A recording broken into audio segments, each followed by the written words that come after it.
relative story is actually about relative size and dreams and reality, so a little different take. It's called Little Woman in Concord Kitchen. She entered kitchen slowly, arms laden with purse, briefcase, groceries. Suddenly she realized the fear she'd been ignoring was incontrovertible. She was shrinking. It had been happening slowly, almost imperceptibly, for years now. She couldn't really tell at first what was happening. Her kids were growing ever taller, her husband putting on weight, shoulders broadening. Seemed she needed a step stool for everything.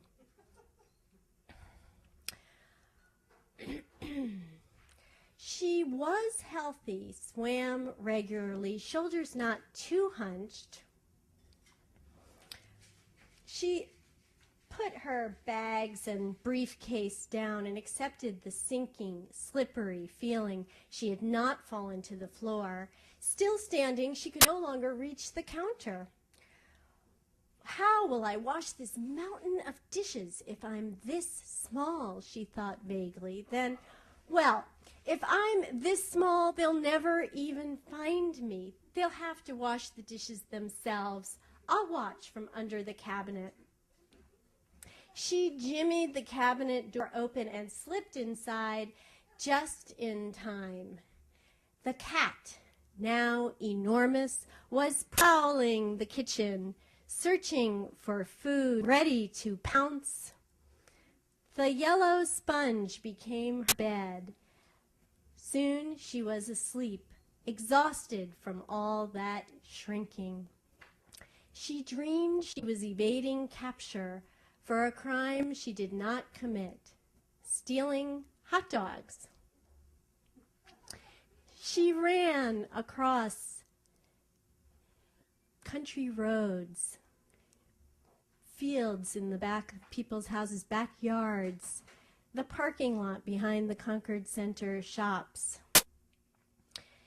She tried to look calm, to slow down, to avoid suspicion, to blend in. In her dream, she was normal size again, amazed that running away was working so well. She found a scarf, purple and black with gold sparkles, wrapped it around her shoulders to keep her warm, hide her face when necessary. It seemed clear that if she was caught, the penalty would be worse than death. She would adopt a new identity. She would leave behind her life as a mother, a wife, an executive.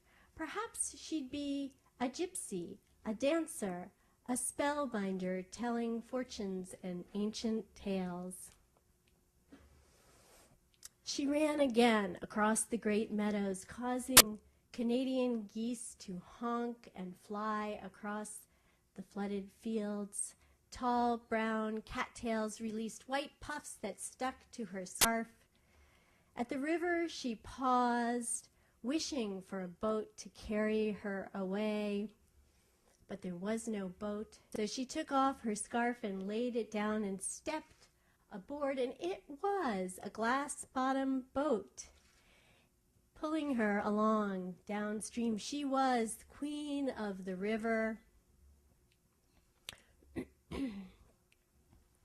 Soon she saw a huge oak tree that was calling out to her to climb up, up, up, drip, drip, drip, she heard as she awoke to the sound of her son turning off the faucet at the kitchen sink.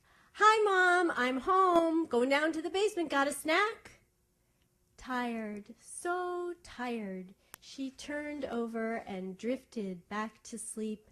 Yellow sponge bed glowing softly in the dim cabinet beneath the sink.